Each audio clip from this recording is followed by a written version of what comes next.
Students, welcome to your beautiful channel. મારું નામ સંજય વાઘેલા છે અને આજે આપણે ધોરણ 11 પ્રકરણ 9 જૈવિક અણુઓ વિશે ચર્ચા કરશું. અને જૈવિક અણુઓમાં પણ ખાસ આપણે કાર્બોહાઈડ્રેટ્સ એટલે કે કાર્બોદિતો વિશે ચર્ચા કરશું. આપણી આ ચેનલ ઉપર કેટલાક વિદ્યાર્થીઓને ખાસ કરીને એવી કોમેન્ટ્સ આવી હતી કે જૈવિક અણુઓમાં કાર્બોદિતમાં તેમને બહુ સમસ્યા નડે છે, ડિફિકલ્ટી છે. તો તેમની આ સમસ્યા ડિફિકલ્ટી સોલ્વ કરવા માટે આજે આપણે કાર્બોહાઈડ્રેટ્સ ઉપર ચર્ચા કરશું. તો સ્ટુડન્ટ્સ, આજે આપણે પ્રકરણ 9 જૈવિક અણુઓ કાર્બોહાઈડ્રેટ્સ ઉપર આપણે ચર્ચા કરશું અને તેને સમજવાની કોશિશ કરશું. તો સ્ટુડન્ટ્સ, પહેલો પ્રશ્ન મુખ્ય એ છે કે કાર્બોદિત્સ એટલે કે કાર્બોહાઈડ્રેટ શું છે? તો કાર્બોહાઈડ્રેટ્સ આપણે જો શ્વસનના સંદર્ભમાં વાત કરીએ તો કાર્બોહાઈડ્રેટ્સ ઉર્જાના મુખ્ય સ્ત્રોત છે અને તેઓ શ્વાસ્ય પદાર્થ પ્રથમ શ્વસન પ્રક્રિયક તરીકે તેમનું ઓક્સિડેશન પણ થાય છે. કાર્બોહાઈડ્રેટ્સની વાત કરીએ તો આ શબ્દ કાર્બોહાઈડ્રેટ્સ શેના ઉપરથી આવ્યો? તો જો કાર્બોહાઈડ્રેટ્સમાં કાર્બન, હાઇડ્રોજન અને ઓક્સિજન ત્રણેય હાજર હોય છે, જેમાં હાઇડ્રોજન અને ઓક્સિજનનું પ્રમાણ કેટલું છે? 2:1.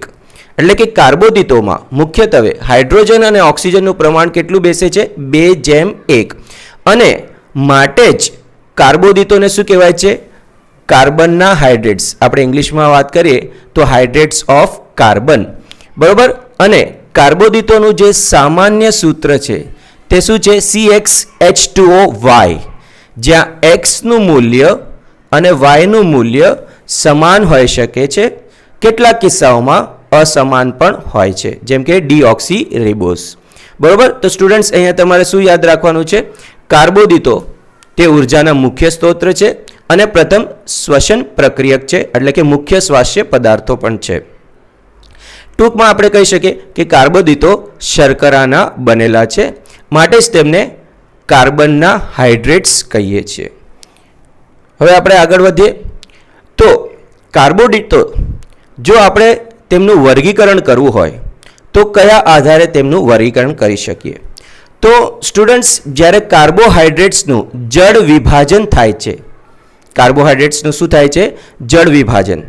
તો જળ વિભાજન બાદ તેના કેટલા એકલ અણુઓ છે, મોનોમર્સ છે, કયા પોલિમર્સ છે, તેના આધારે જો આપણે વર્ગીકરણ કરીએ કાર્બોદિતોનું, તો કાર્બોદિતોના વર્ગીકરણમાં આપણને શું જોવા મળશે? તો કાર્બોદિતોના વર્ગીકરણમાં આપણે જોઈએ તો 3 પ્રકારની શર્કરાઓ જોવા મળે છે, જેના જળ વિભાજન બાદ આપણને પ્રાપ્ત થાય છે. પહેલા કયા છે? તો મોનોસેકેરાઇડ્સ.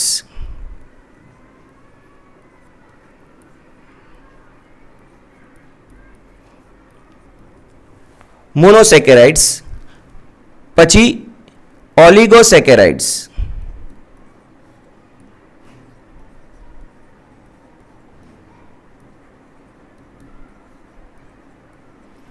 અને પોલિસેકેરાઇડ્સ.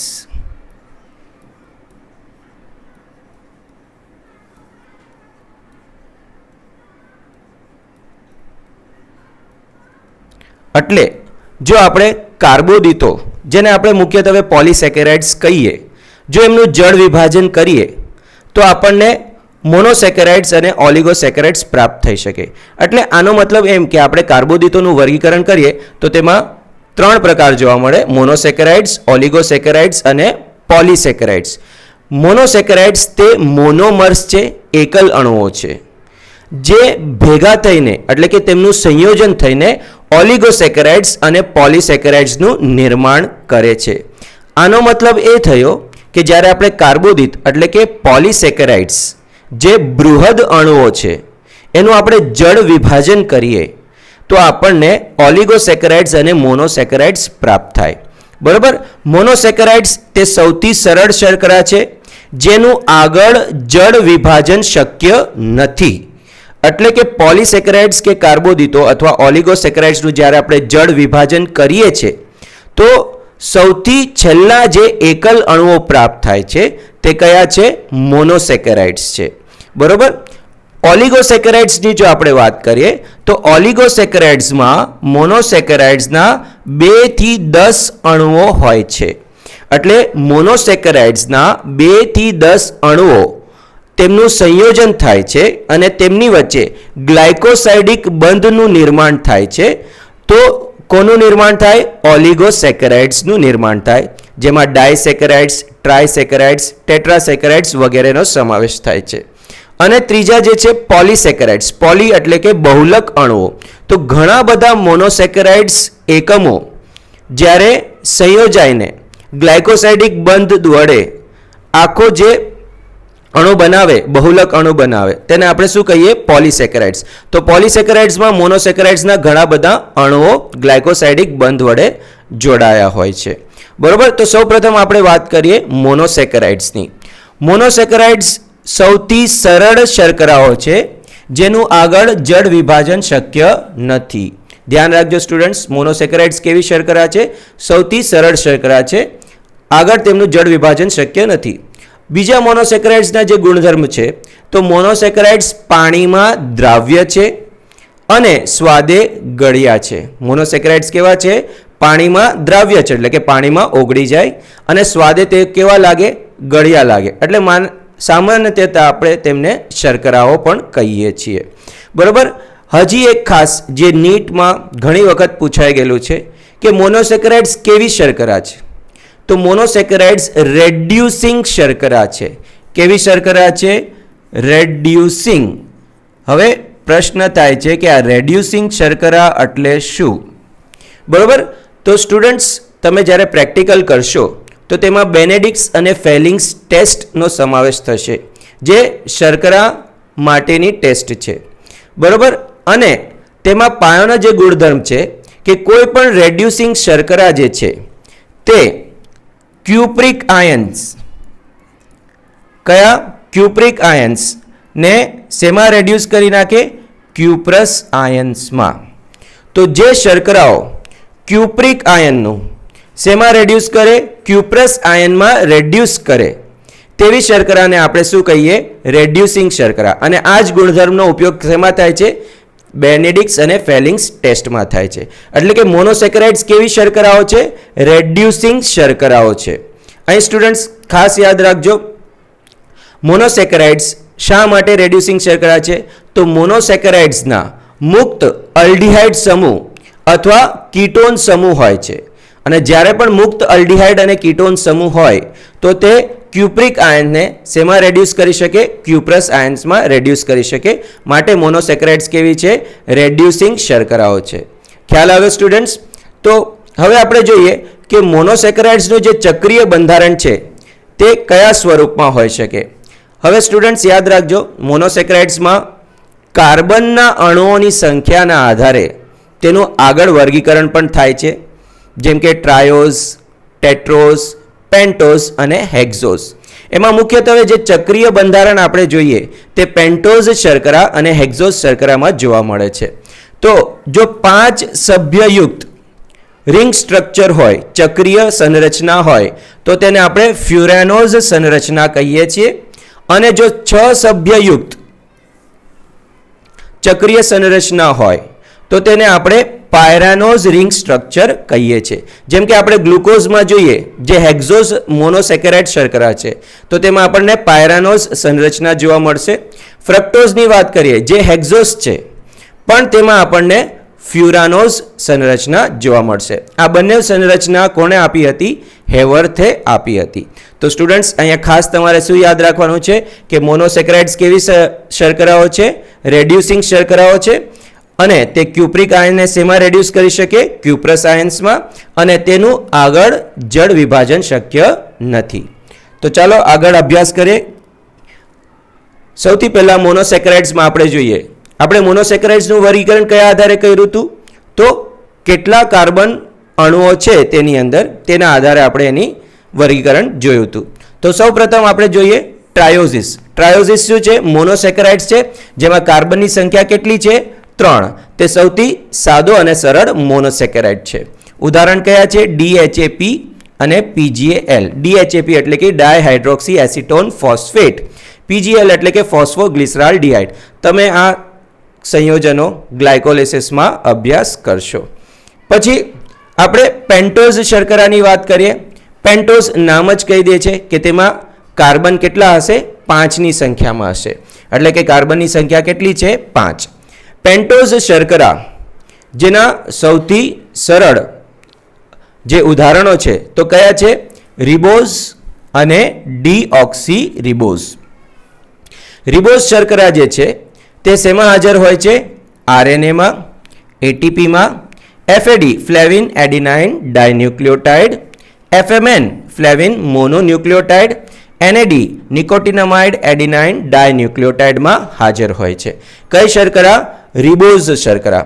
ધ્યાનથી જુઓ, રિબોઝ શર્કરા આ કઈ સંરચના છે? 5 સભ્યોવાળી ચક્રીય સંરચના છે અને ફ્યુરાનોઝ સંરચના કહેવાય. અને ધ્યાનથી જુઓ તો ડીઓક્સી રિબોઝની જો આપણે વાત કરીએ તે ફક્ત શેમાં હાજર હોય? DNA માં હાજર હોય. તો અહીંયા પ્રશ્ન થાય છે રિબોઝ અને ડીઓક્સી રિબોઝ વચ્ચે શું તફાવત જોવા મળે? તો સ્ટુડન્ટ્સ ધ્યાનથી જુઓ બીજા કાર્બન ઉપર. કયા કાર્બન ઉપર? બીજા કાર્બન ઉપર. રિબોઝ શર્કરામાં બીજા કાર્બન ઉપર હાઇડ્રોક્સિલ સમૂહ જોવા મળે છે અને ડીઓક્સી રિબોઝ નામ જ કહી દે છે ડીઓક્સી એટલે કે ઓક્સિજન ગેરહાજર છે. તો બીજા ડીઓક્સી રિબોઝ શર્કરામાં બીજા સ્થાન ઉપર આપણને શું જોવા મળે છે? ફક્ત હાઇડ્રોજન સમૂહ જોવા મળે છે. તો આ મુખ્ય તફાવત છે રિબોઝ અને ડીઓક્સી રિબોઝ શર્કરા વચ્ચે. રિબોઝ અને ડીઓક્સી રિબોઝ બંને કેવી શર્કરા છે? રેડ્યુસિંગ શર્કરા છે. હવે સ્ટુડન્ટ્સ આગળ વધીએ. હેક્ઝોઝિસ. હેક્ઝોઝિસ શું છે? મોનોસેકેરાઇડ્સ છે અને તેમાં કાર્બનની સંખ્યા કેટલી છે? તો કાર્બનની સંખ્યા 6 છે. હવે સ્ટુડન્ટ્સ યાદ રાખજો, જે મોનોસેકેરાઇડ્સમાં મુક્ત અલ્ડીહાઇડ સમૂહ હોય તો તેને આપણે અલ્ડોઝ શર્કરા કહીએ, જેમ કે ઉદાહરણ છે ગ્લુકોઝ. અને જે મોનોસેકેરાઇડ શર્કરામાં મુક્ત કીટોન સમૂહ હોય છે તેને આપણે કીટોઝ શર્કરા કહીએ છીએ, જેનું ઉદાહરણ કયું છે? ફ્રક્ટોઝ. તો હેક્ઝોઝમાં સૌથી પહેલા આપણે કોની ચર્ચા કરશું? ગ્લુકોઝની ચર્ચા કરશું. ગ્લુકોઝ શેમાં જોવા મળે છે અને ગ્લુકોઝ શું છે? તો યાદ રાખજો, ગ્લુકોઝ દ્રાક્ષમાં ખૂબ જ વિપુલ પ્રમાણમાં જોવા મળે છે, માટે તેને ગ્રેપ શુગર પણ કહેવાય છે. રુધિરમાં જે શર્કરા જોવા મળે છે તે કઈ છે? ગ્લુકોઝ છે, માટે તેને બ્લડ શુગર પણ કહેવામાં આવે છે. અને શ્વસનમાં તે સૌથી મુખ્ય શ્વાસ્ય પદાર્થ છે. હવે જો ગ્લુકોઝની વાત કરીએ તો તે પ્લેન પોલરાઇઝ્ડ લાઇટ એટલે કે ધ્રુવીભૂત પ્રકાશનું સમતલ તેનું ભ્રમણ કેવું કરાવે છે? તો જમણેરી ભ્રમણ કરાવે છે, એટલે કે ક્લોકવાઇઝ ડાયરેક્શનમાં તેને ફેરવે છે. માટે ગ્લુકોઝને આપણે શું કહીએ છીએ? ડેક્સ્ટ્રો રોટેટરી પણ કહીએ છીએ. અને એટલે જ ગ્લુકોઝનું બીજું નામ શું છે? ડેક્સ્ટ્રોઝ પણ છે. બરોબર. હવે જેમ મેં કીધું, બધા જ મોનોસેકેરાઇડ કેવી શર્કરા છે? રેડ્યુસિંગ શર્કરા. તો ગ્લુકોઝ પણ કેવી છે? રેડ્યુસિંગ શર્કરા છે. બરોબર. ગ્લુકોઝમાં મુક્ત કયો સમૂહ હોય? અલ્ડીહાઇડ સમૂહ હોય છે, માટે તે આલ્ડોઝ શર્કરા છે. હવે જો આપણે ગ્લુકોઝના એનોમરિક સ્વરૂપની વાત કરીએ, કયા સ્વરૂપ? એનોમરિક સ્વરૂપની વાત કરીએ તો ગ્લુકોઝના 2 એનોમરિક સ્વરૂપ છે, આલ્ફા ગ્લુકોઝ અને બીટા ગ્લુકોઝ. તો આલ્ફા ગ્લુકોઝ અને બીટા ગ્લુકોઝ વચ્ચે શું તફાવત છે? તો આલ્ફા અને બીટા ગ્લુકોઝ વચ્ચે તફાવત પહેલા કાર્બન ઉપર રહેલા હાઇડ્રોક્સિલ સમૂહના સ્થાનના આધારે હોય છે. બરોબર.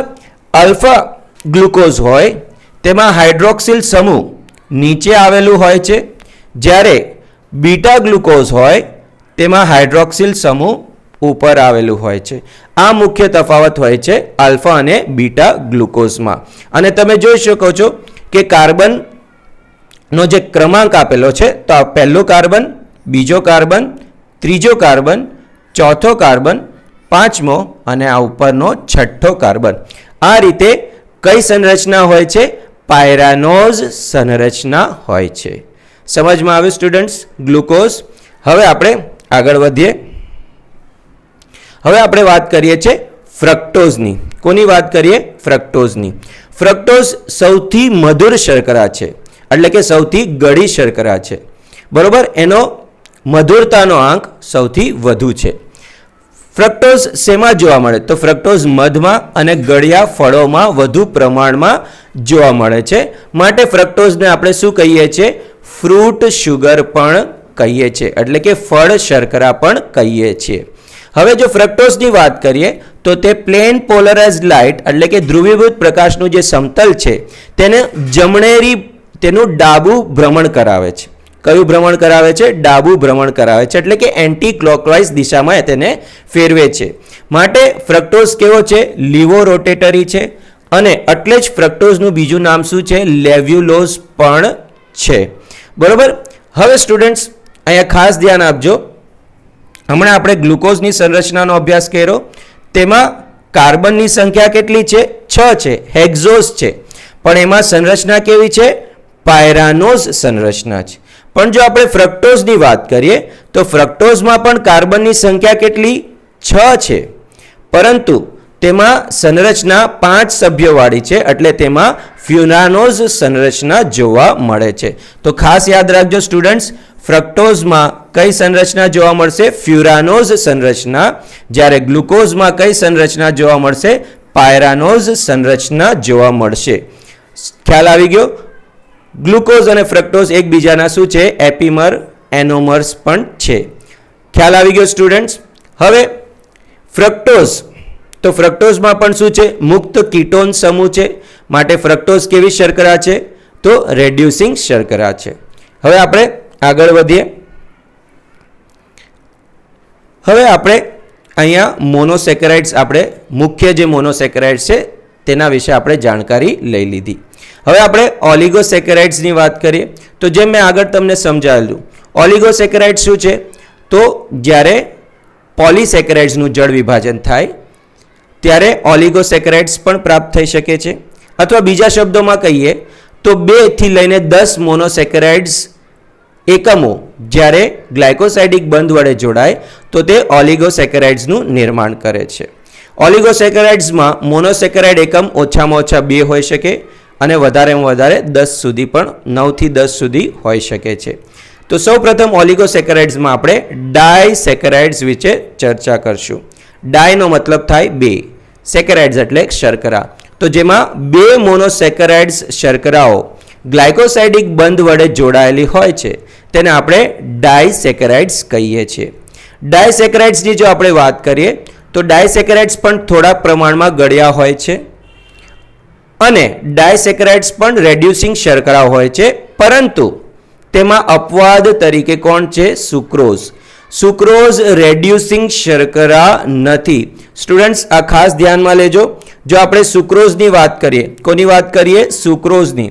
તો સુક્રોઝ રેડ્યુસિંગ શર્કરા નથી. બીજા ડાયસેકેરાઇડ્સ છે તે રેડ્યુસિંગ શર્કરા છે, પરંતુ સુક્રોઝ રેડ્યુસિંગ શર્કરા નથી. તો ચાલો હવે આપણે ડાયસેકેરાઇડ્સનો અભ્યાસ કરીએ. તો ડાયસેકેરાઇડ્સમાં 2 મોનોસેકેરાઇડ્સના એકમ જોડાયેલા હોય. કયા બંધ વડે જોડાયેલા હોય? તો ગ્લાયકોસાઇડિક બંધ વડે જોડાયેલા હોય છે. ડાયસેકેરાઇડ્સના ઉદાહરણ શું છે? માલ્ટોઝ, સુક્રોઝ, લેક્ટોઝ, ટ્રીહેલોઝ પણ જોવા મળે છે. સૌપ્રથમ જો આપણે અહીંયા આકૃતિ તમે જોઈ શકો છો માલ્ટોઝની. માલ્ટોઝ શું છે? તો માલ્ટ શર્કરા છે. કઈ શર્કરા છે?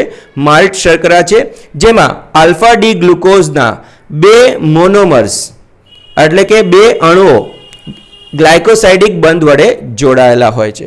તો તમે અહીંયા આકૃતિ જોઈ શકો છો, આલ્ફા ડી ગ્લુકોઝનો એક અને અહીંયા બીજો આલ્ફા ડી ગ્લુકોઝ. હવે ધ્યાનથી સ્ટુડન્ટ્સ જુઓ તો તેમાં ગ્લાયકોસાઇડિક બંધનું નિર્માણ કયા કાર્બન વચ્ચે થાય છે?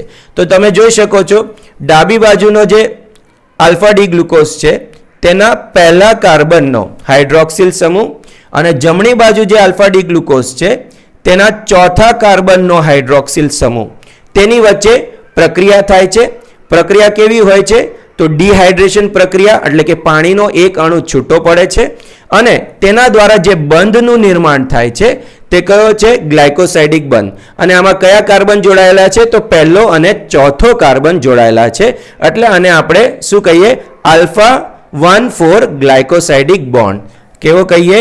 આલ્ફા 1,4 ગ્લાયકોસાઇડિક બંધ. ખ્યાલ આવી ગયો સ્ટુડન્ટ્સ બધાને? તો માલ્ટોઝ પણ રેડ્યુસિંગ શર્કરા છે અને તેમાં ગ્લુકોઝના 2 અણુઓ આલ્ફા 1,4 ગ્લાયકોસાઇડિક બંધ વડે જોડાયેલા હોય છે. હવે આપણે જો લેક્ટોઝની વાત કરીએ તો લેક્ટોઝને મિલ્ક શુગર એટલે કે દૂધ શર્કરા કહેવામાં આવે છે.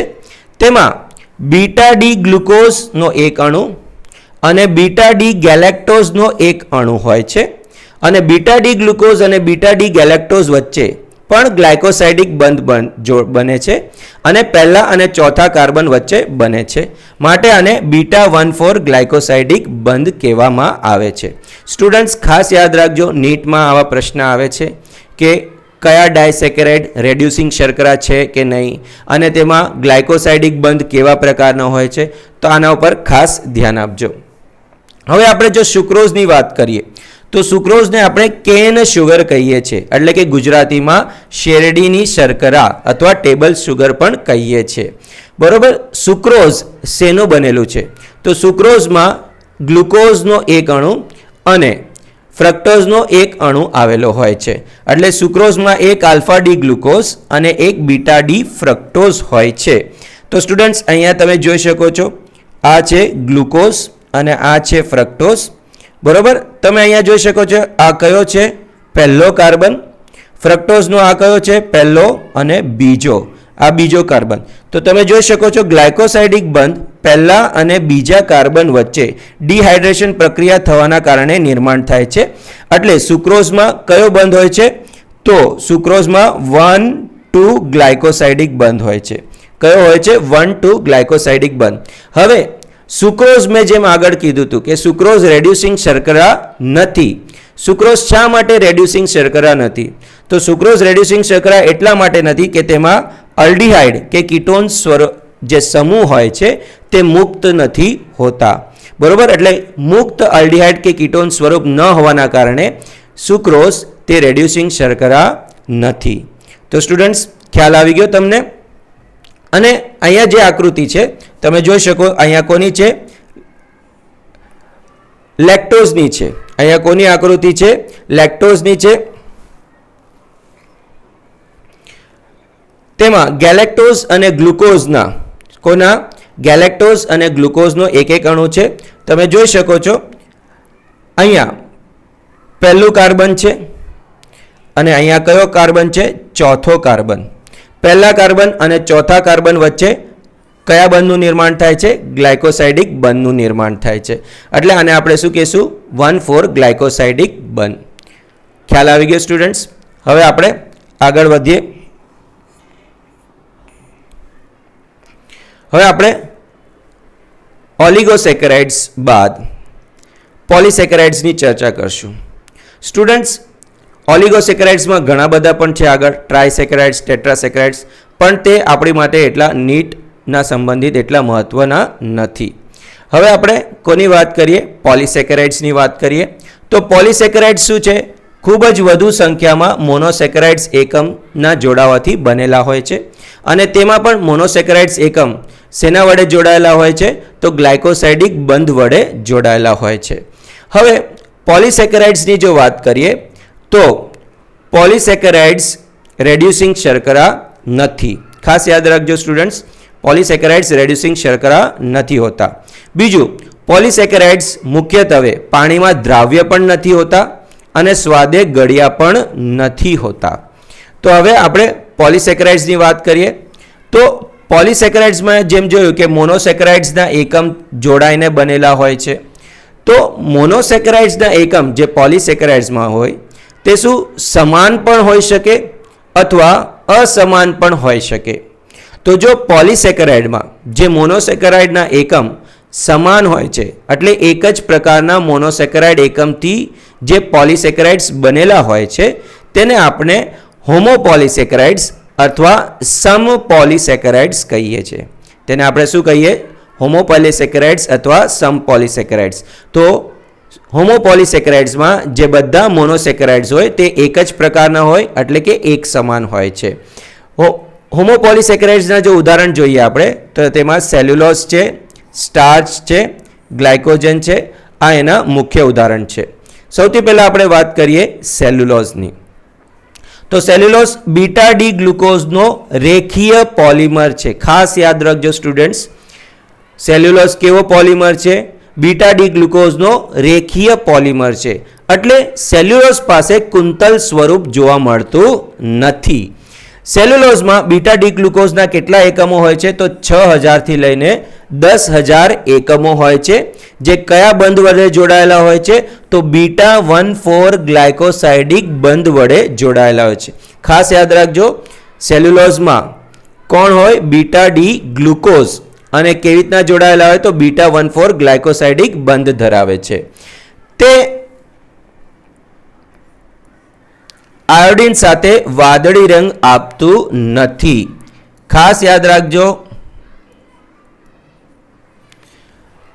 સેલ્યુલોઝ આયોડિન સાથે વાદળી રંગ આપતું નથી. આનું મુખ્ય કારણ શું છે? તો સેલ્યુલોઝમાં કુંતલ સ્વરૂપ હોતું નથી, અને કુંતલ સ્વરૂપ ન હોવાના કારણે તે આયોડિનને પોતાના કુંતલમાં કુંતલ સ્વરૂપ નથી, માટે આયોડિનને જકડી રાખી શકતું નથી. માટે સેલ્યુલોઝ આયોડિન સાથે પ્રક્રિયા કરીને વાદળી રંગ આપી શકતું નથી. સેલ્યુલોઝ ક્યાં જોવા મળે છે? તો સેલ્યુલોઝ વનસ્પતિની કોષ દિવાલનો મુખ્ય ઘટક છે, એટલે કે કોષ દિવાલમાં જોવા મળે છે. કાસ્ટ એટલે કે લાકડામાં જોવા મળે છે, તેમાં સેલ્યુલોઝનું પ્રમાણ 50% સુધી હોય છે, અને કપાસ એટલે કે કોટનમાં તે 90% સુધી જોવા મળે છે. સેલ્યુલોઝની વિશેષતા શું છે? તો સેલ્યુલોઝ પૃથ્વી પર સૌથી વધુ પ્રમાણમાં જોવા મળતો કાર્બનિક અણુ છે. આ ખાસ યાદ રાખજો, પૃથ્વી પર સૌથી વધુ પ્રમાણમાં જોવા મળતો કાર્બોદિત પોલિસેકેરાઇડ કયો છે? તો સેલ્યુલોઝ છે.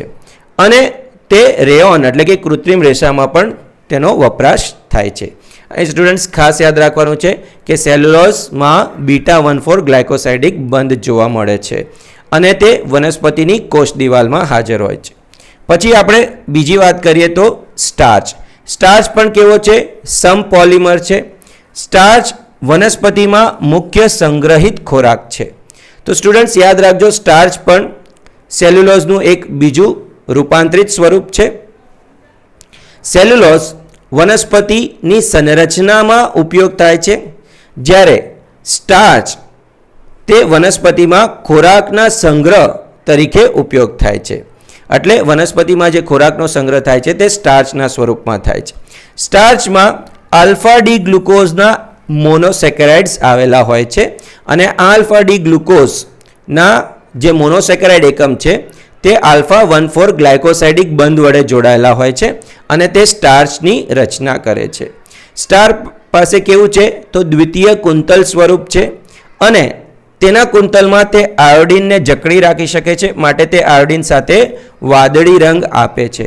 તો સ્ટુડન્ટ્સ અહીંયા ધ્યાન રાખજો, સેલ્યુલોઝ આયોડિન સાથે વાદળી રંગ આપતું નથી, જ્યારે સ્ટાર્ચ પાસે કુંતલમય સંરચના હોવાના કારણે તે આયોડિનને જકડી રાખી શકે છે, અને આયોડિન સાથે પ્રક્રિયા કરવા ઉપર વાદળી રંગ આપે છે.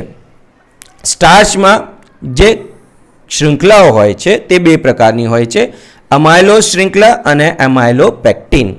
અમાયલોઝ શૃંખલા જે હોય તે 250 થી 300 ગ્લુકોઝના એકમો આલ્ફા 1,4 જોડાણ વડે અશાખિત શૃંખલા હોય. તો ખાસ સ્ટુડન્ટ્સ યાદ રાખજો, અમાયલોઝ જે સ્ટાર્ચની શૃંખલા છે તે અશાખિત હોય છે, અને તે કુંતલીય ગોઠવણી ધરાવે છે, અને તેમાં આલ્ફા ડી ગ્લુકોઝ આલ્ફા 1,4 ગ્લાયકોસાઇડિક બંધ વડે જોડાયેલા હોય છે.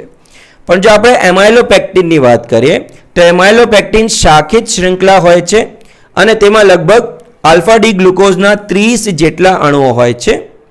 અને જો રેખીય વાત કરીએ તો રેખીય રીતે તે આલ્ફા 1,4 ગ્લાયકોસાઇડિક બંધ ધરાવે છે, પણ જ્યારે રેખીય ઉપર શાખાનું નિર્માણ થાય છે તો તે શાખા બિંદુ ઉપર આલ્ફા 1,6 ગ્લાયકોસાઇડિક બંધનું નિર્માણ થાય છે.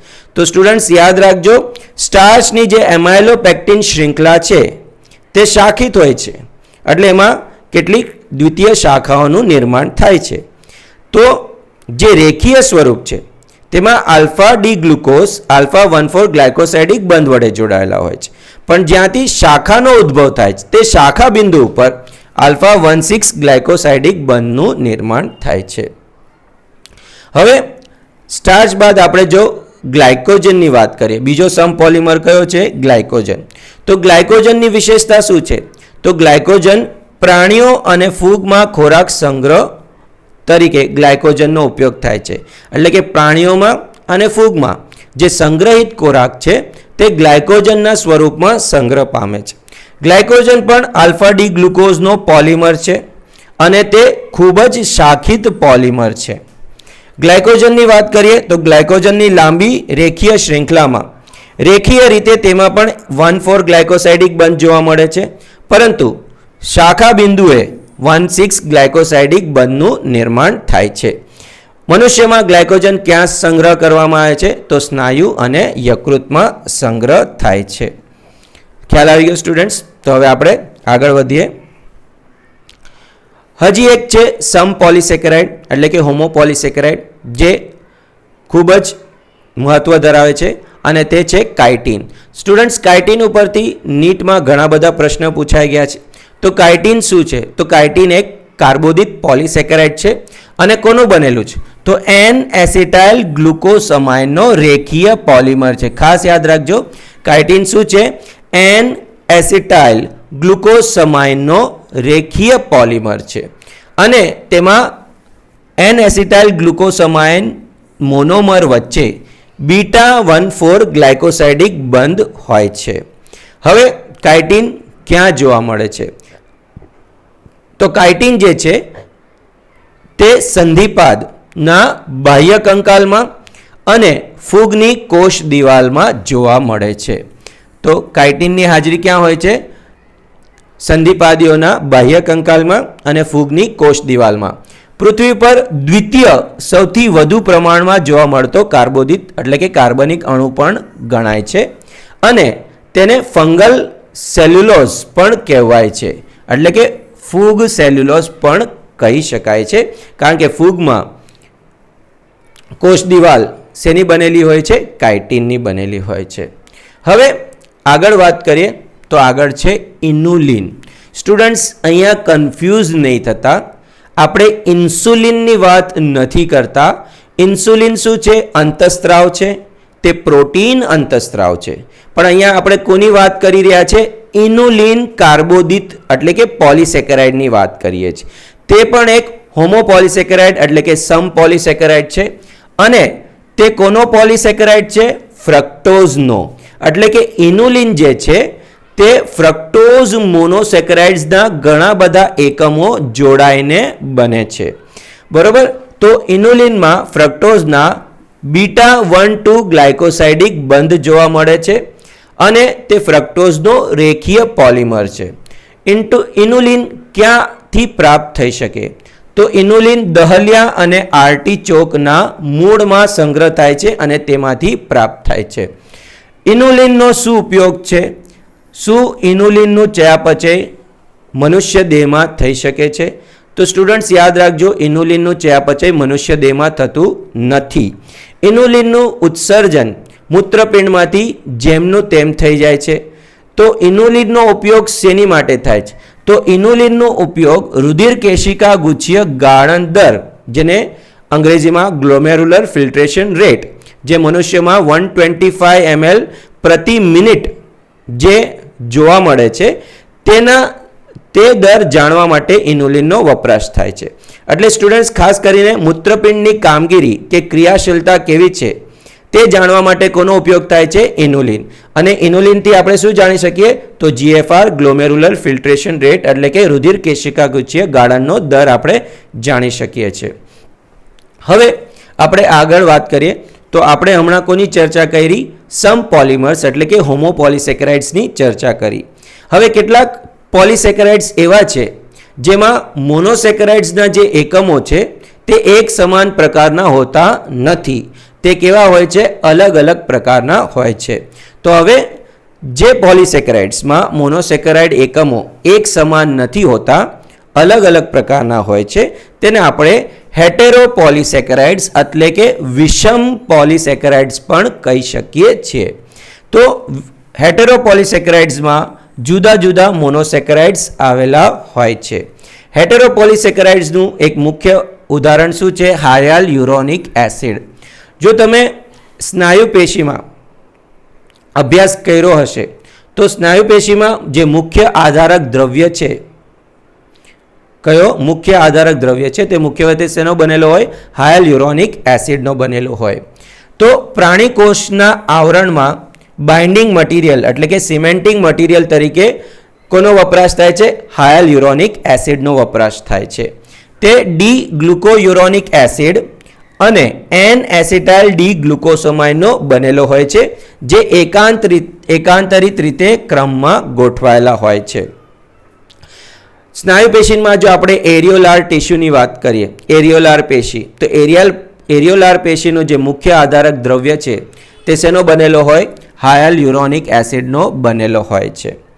હવે હાયલ્યુરોનિક એસિડ સિવાય જે બીજા વિષમ પોલિમર્સ છે તેમાં પેક્ટિનનો સમાવેશ થાય છે, હેમિસેલ્યુલોઝનો પણ સમાવેશ થાય છે અને હજી એક છે તે છે પેપ્ટિડોગ્લાયકેન.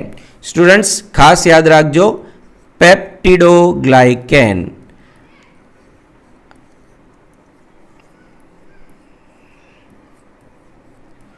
તો આ પેપ્ટિડોગ્લાયકેન શું છે? તો પેપ્ટિડોગ્લાયકેન એક વિષમ પોલિસેકેરાઇડ છે જે એન એસિટાઇલ ગ્લુકોસમાઇન અને N acetyl muramic acid, N acetyl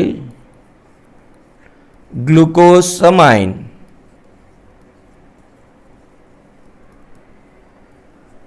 અને એન એસિટાઇલ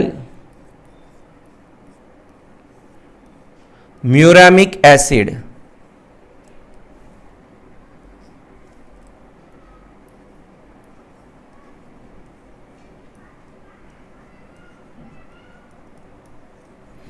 આ મોનોમર્સનો બનેલો છે. તો સ્ટુડન્ટ્સ યાદ રાખજો, પેપ્ટિડોગ્લાયકેન શું છે? તો પેપ્ટિડોગ્લાયકેન એવો પોલિસેકેરાઇડ છે જે એન એસિટાઇલ ગ્લુકોસમાઇન અને એન એસિટાઇલ મ્યુરામિક એસિડ વત્તા 5 થી 6 એમિનો એસિડ્સના સંયોજનથી બનેલો હોય છે. એટલે તે એક વિષમ પોલિસેકેરાઇડ છે. તો હવે પ્રશ્ન એ થાય છે કે આ પેપ્ટિડોગ્લાયકેન ક્યાં જોવા મળે છે? તો સ્ટુડન્ટ્સ બેક્ટેરિયાની જે કોષ દિવાલ છે, કોની કોષ દિવાલ? બેક્ટેરિયાની જે કોષ દિવાલ છે તે શેની બનેલી હોય? પેપ્ટિડોગ્લાયકેનની બનેલી હોય. અને લાઇઝોઝાઇમ ઉત્સેચક તે આ પેપ્ટિડોગ્લાયકેનનો નાશ કરી શકે છે. તો સ્ટુડન્ટ્સ આના પરથી નીટમાં ઘણા બધા પ્રશ્નો આગળ પૂછાઈ ગયા છે કે પેપ્ટિડોગ્લાયકેન ક્યાં જોવા મળે છે? તો બેક્ટેરિયાની કોષ દિવાલમાં જોવા મળે છે. પછી પેપ્ટિડોગ્લાયકેન શેનું બનેલું છે? તો પેપ્ટિડોગ્લાયકેન એન એસિટાઇલ ગ્લુકોસમાઇન અને એન એસિટાઇલ મ્યુરામિક એસિડનું બનેલું હોય છે. સ્ટુડન્ટ્સ તો અહીંયા આપણે પોલિસેકેરાઇડ વિશે ચર્ચા કરી. હવે આપણે આગળ વધીએ તો આપણી જે પાઠ્યપુસ્તક છે તેમાં જે પોલિસેકેરાઇડ વિશે જાણકારી આપી છે તેનું આપણે થોડીક માહિતી લઈ લઈએ. તો જેમ હમણાં આપણે ચર્ચા કરી, પોલિસેકેરાઇડ્સ એસિડ દ્રાવ્ય જૂથમાં બૃહદ અણુઓ તરીકે પ્રાપ્ત થાય છે.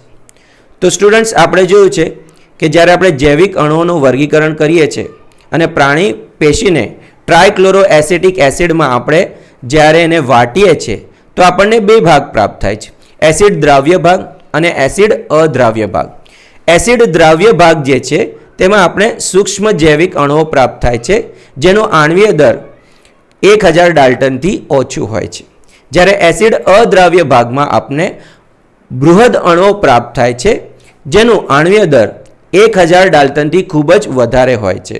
અને જો આપણે એસિડ અદ્રાવ્ય ભાગની વાત કરીએ તો તેમાં મુખ્યત્વે આપણને 4 સંયોજનો પ્રાપ્ત થાય છે. કયા? તો પ્રોટીન્સ એટલે કે પોલીપેપ્ટાઇડ્સ, કાર્બોદિત એટલે કે પોલિસેકેરાઇડ્સ, પછી લિપિડ્સ અને ત્રીજા છે ન્યુક્લિક એસિડ્સ.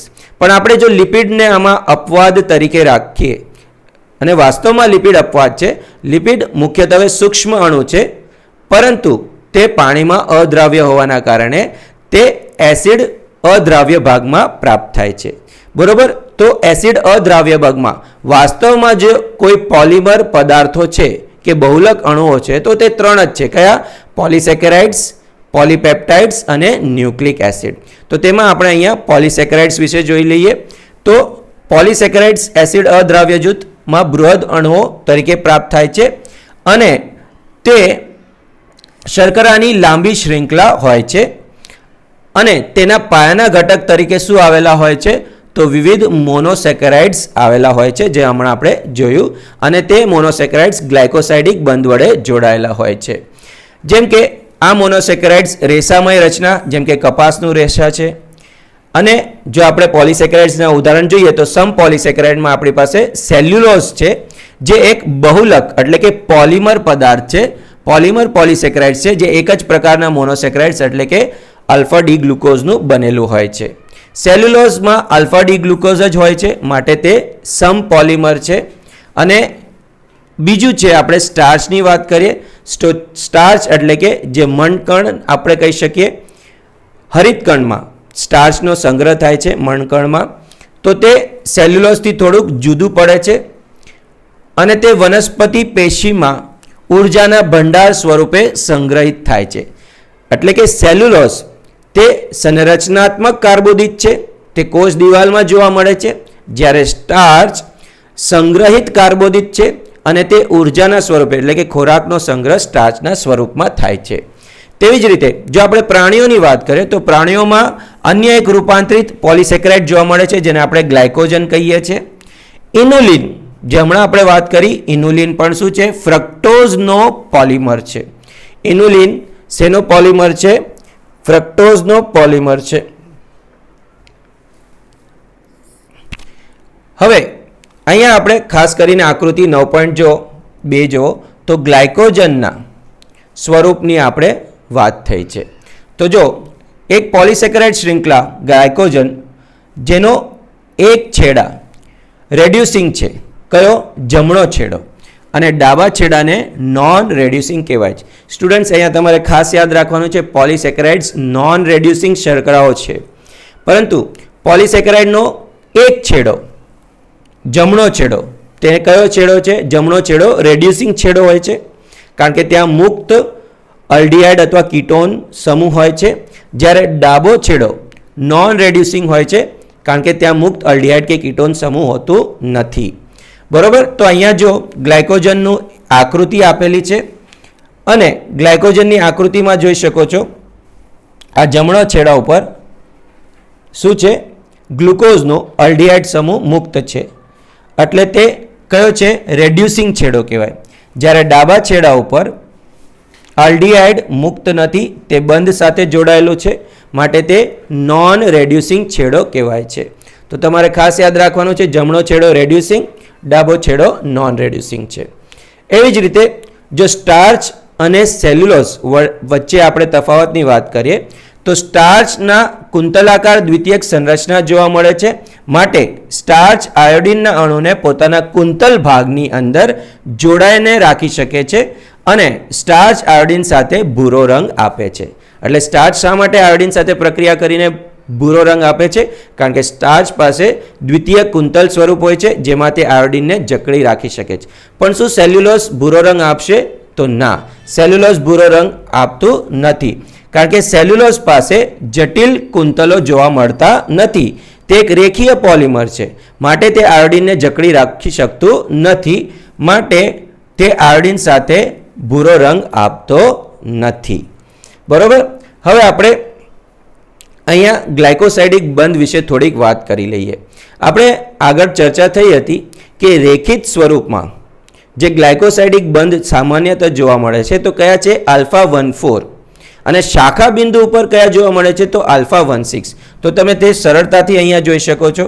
તો અહીંયા જો હું કાર્બનને સંખ્યા લખી આપું છું, ક્રમાંક લખી આપું છું, પહેલો, બીજો, ત્રીજો, ચોથો, પાંચમો અને છઠ્ઠો. અહીંયા પહેલો, બીજો, ત્રીજો, ચોથો, પાંચમો અને અહીંયા ઉપર છઠ્ઠો આવશે. તો તમે જોઈ શકો છો ગ્લાયકોજન એનો જે રેખીય સ્વરૂપ છે, તો તેમાં કયા કયા કાર્બન સામેલ છે ગ્લાયકોસાઇડિક બંધમાં? તો પહેલો કાર્બન અને ચોથો કાર્બન. એટલે કયો બંધ બને છે? આલ્ફા 1,4 ગ્લાયકોસાઇડિક બંધ. કયો બંધ બને છે? આલ્ફા 1,4 ગ્લાયકોસાઇડિક બંધ. પણ શાખા બિંદુ ઉપર ધ્યાનથી જુઓ. કયા બિંદુ ઉપર? શાખા બિંદુ ઉપર. તો તમે જોઈ શકો છો, આ પહેલો, બીજો, ત્રીજો, ચોથો, પાંચમો અને અહીંયા છઠ્ઠો ઉપર આવશે. તો શાખા બિંદુ ઉપર તમે જોઈ શકો છો, પહેલો કાર્બન અને છઠ્ઠો કાર્બન તે ગ્લાયકોસાઇડિક બંધમાં જોડાયેલા છે. કયો? પહેલો અને છઠ્ઠો. માટે શાખા બિંદુ ઉપર કયો ગ્લાયકોસાઇડિક બંધ બને છે? તો આલ્ફા 1,6 ગ્લાયકોસાઇડિક બંધ બને છે. તો સ્ટુડન્ટ્સ યાદ રાખજો, સ્ટાર્ચ છે, ગ્લાયકોજન છે, જે શાખિત પોલિસેકેરાઇડ છે, તેના રેખીય સ્વરૂપમાં આલ્ફા 1,4 ગ્લાયકોસાઇડિક બંધ હશે અને શાખા બિંદુ ઉપર જ આલ્ફા 1,6 ગ્લાયકોસાઇડિક બંધ જોવા મળશે. હવે આપણે આગળ વાત કરીએ તો વનસ્પતિ કોષ દિવાલ શેની બનેલી છે? સેલ્યુલોઝની. વનસ્પતિની લુગદીથી બનેલો કાગળ તેમજ રૂના રેશા પણ શું છે? સેલ્યુલોઝ. જો તમને પ્રેક્ટિકલમાં દાખલા તરીકે માનો કે ટીચર એમ કે આપણી પાસે કપાસ હાજર નથી પણ આપણે સેલ્યુલોઝની આવશ્યકતા છે, તો તમે શું કરશો? સરળ છે, તમારી નોટબુકમાંથી કાગળનું એક પાનું ફાડીને આપશો ટીચરને અને કહેશો ટીચર આ સેલ્યુલોઝ છે. કારણ કે કાગળ પણ શેનાથી બને છે? વનસ્પતિની લુગદીથી બને છે અને તેમાં શું હોય છે? સેલ્યુલોઝ. હવે કુદરતમાં ઘણા બધા જટિલ પોલિસેકેરાઇડ્સ પણ જોવા મળે છે, જેમાં એમિનો શર્કરા તેમજ રાસાયણિક સ્વરૂપથી પરિવર્તિત શર્કરા પણ હોય છે, જેમ કે N-એસિટાઇલ ગ્લુકોસમાઇન. તો તેમાં જો એમિનો શર્કરા ગ્લુકોઝ સાથે અમીનો સમૂહ પણ હોય છે, એટલે આને આપણે શું કહીએ? એમિનો શર્કરા કહીએ છીએ અને તે રાસાયણિક રીતે પરિવર્તિત શર્કરા છે. હવે N-એસિટાઇલ ગ્લુકોસમાઇન કે N-એસિટાઇલ ગ્લુકોસમાઇન ખાસ કરીને આપણે વાત કરીએ તો શેમાં જોવા મળે? કાઇટિનમાં. અને આ કાઇટિન ક્યાં જોવા મળે છે? તો સંધિપાદીય બાહ્ય કંકાલમાં તેમજ ફૂગની કોષ દિવાલમાં જોવા મળે છે અને તે એક જટિલ પોલિસેકેરાઇડ છે.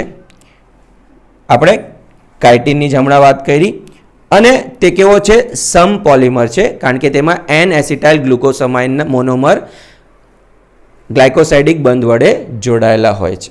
તો સ્ટુડન્ટ્સ આ હતું કાર્બોદિત વિશે અને આશા રાખું છું કે તમને આમાં ઘણી સહાયતા થઈ હશે. છતાં પણ તમારી કાંઈ સમસ્યા હોય તો જરૂર મને જણાવજો. Okay, thank you, good bye.